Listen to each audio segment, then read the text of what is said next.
The Bible is primarily a book of stories. I mean, it's one big, huge story, the story of a God, the God, who created the whole universe, making people in his image.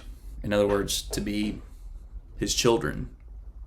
But then those children rebelling against him, abandoning him, turning their backs on him, and then facing the consequences that brought upon them. Then the Bible story turns to how that God who made these people in his image, in his likeness, to be all these great things that he made them to be, him turning them back, him rescuing them, him making them right. Now, along the way, there are literally hundreds of little stories, little character arcs, motifs, themes, movements leading to the grand resolution of God saving people and putting things back the way they were meant to be from the very beginning. And there's a lot of Bible characters that are really important, and they're not really Bible characters. To say they're Bible characters may imply that they're sort of made up or they only are relevant in the Bible. Really, they're historical figures, people that have shaped the fate of the human race, some for the better, some for the worse. For the better category, clearly, we've got the character that the whole thing is about, the individual who makes everything right, Jesus of Nazareth, the Christ, the Son of God. But then along the way, there are many other people that prepared the way for Jesus, that paved the way for his coming and for the work that he did to bring about salvation. So you got characters like Moses and Abraham. You've got characters like Joshua. You've got Noah. You've got Solomon. All kinds of figures throughout history that were influential in one way or the other. But there's one character in particular who really stands above the rest as being essential, critical for the work that God was doing to bring about salvation of the world and the restoration of all things. And that's a little shepherd boy from Bethlehem who became king, David.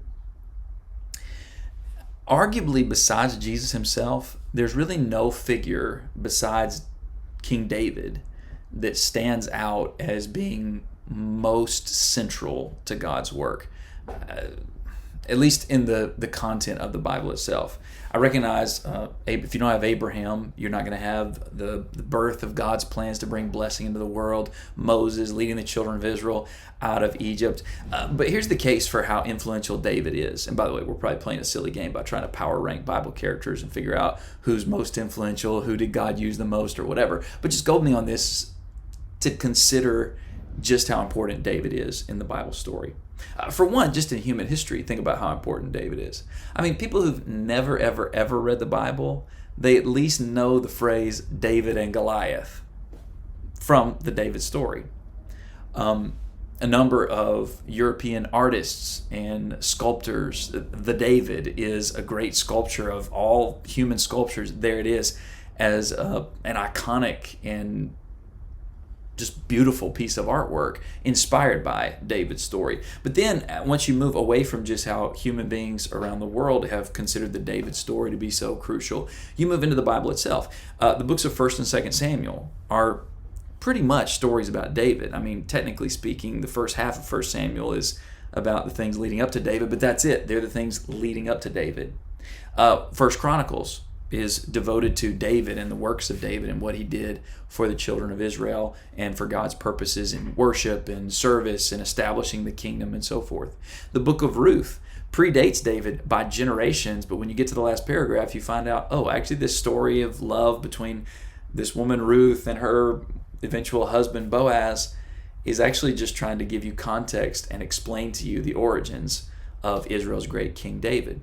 Whenever you read through the books of Kings and Chronicles of the kings that followed David in his dynasty and in Israel at large, David is sort of the ever-present figure. He's been dead for centuries when these stories are occurring, but whenever those kings would pass away, their lives were evaluated based upon whether or not they measured up to the standard that David set. The Psalms. At least 73 Psalms are attributed to David. They're Psalms of David.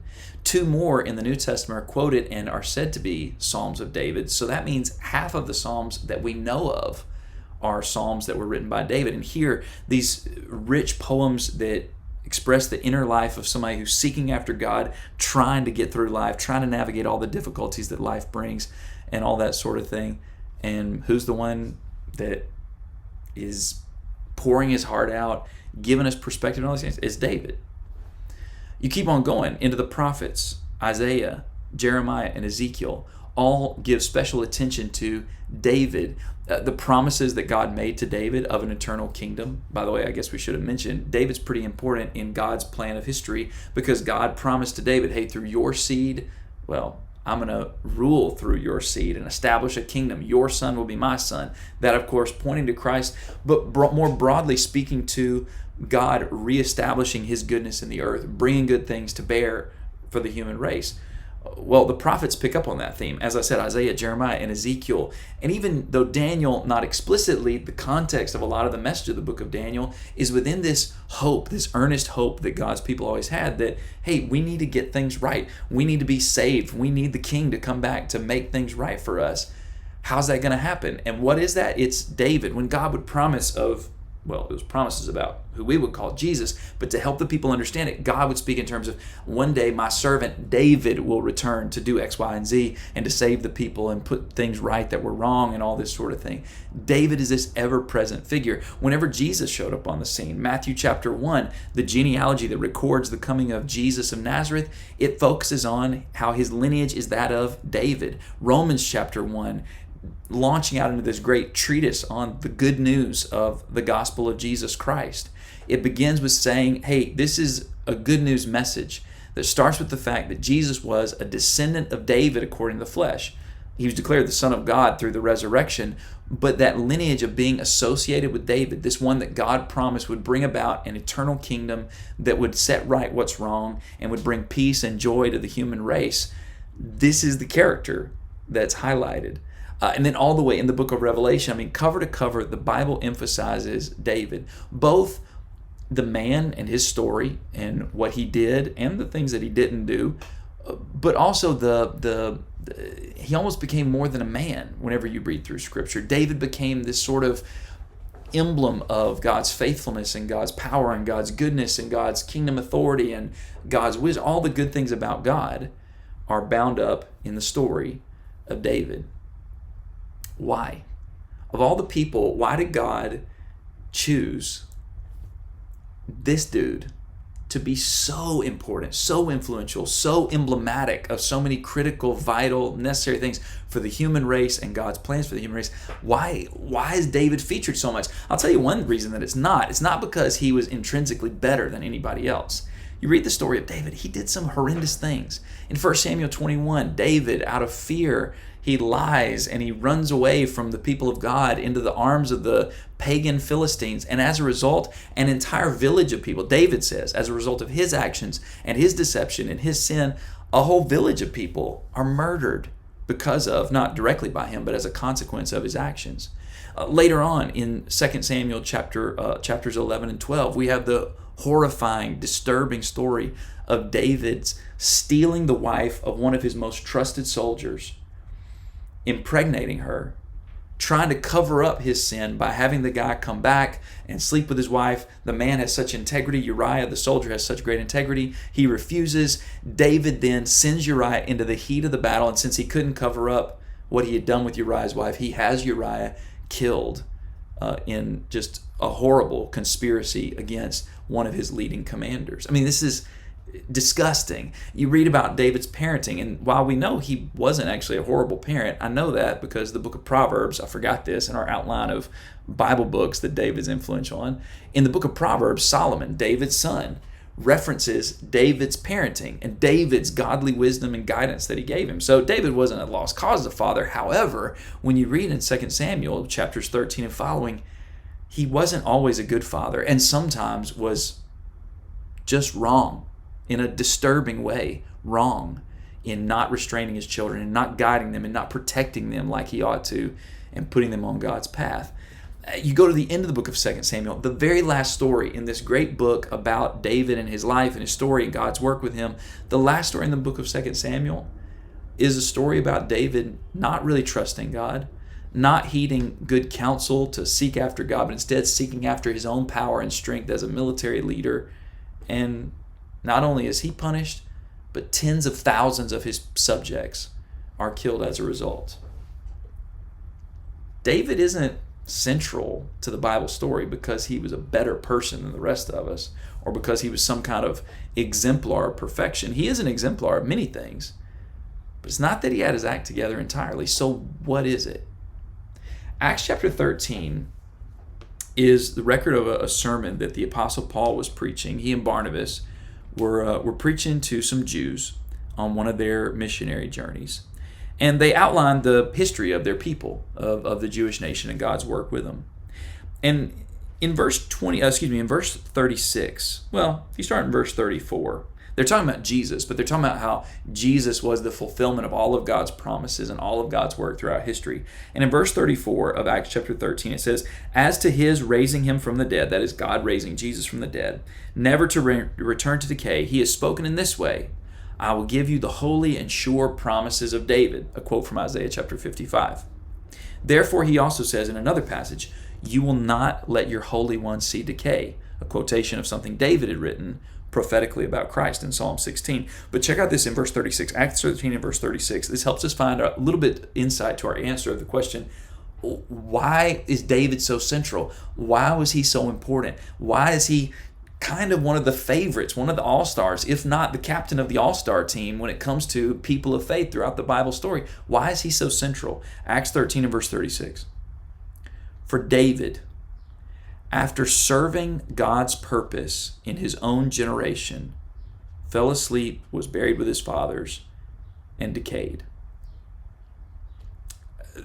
Obviously, his point about decay isn't just like, yeah, David died. His point is Jesus didn't die. But for our purposes of trying to understand David's significance and David's meaning and role in God's plans, read that first line again.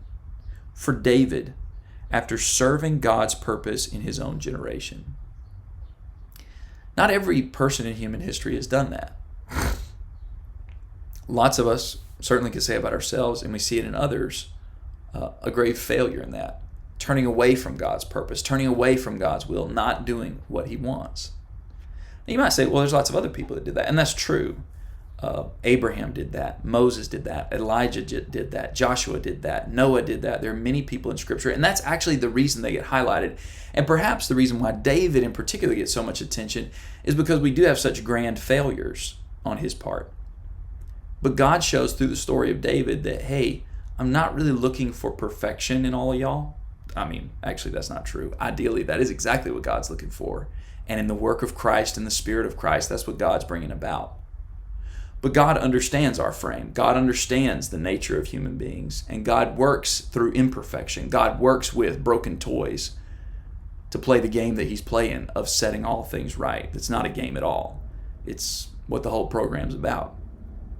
But how did David fulfill God's purpose? Because he did a lot of bad things. So if it's not about being perfect, but rather fulfilling God's purpose, what does that even mean? What is God's purpose? What's God looking for? Look at earlier in the sermon, Acts chapter 13 and verse 22. Speaking about the king before David, King Saul, who was removed, Acts 13 and verse 22 says this, "After removing him," that is Saul, "he," that is God, "raised up David as their king, and he testified about him." And there's a quotation here from 1 Samuel 13 and verse 14. "I have found David, the son of Jesse, to be a man after my own heart, who will carry out all my will." Notice the parallel. 1336 fulfilled the purpose of God. 1322 carries out all my will, or would do all my will. All right, so we see these parallel statements. David fulfilled the purpose of God. David carried out God's will.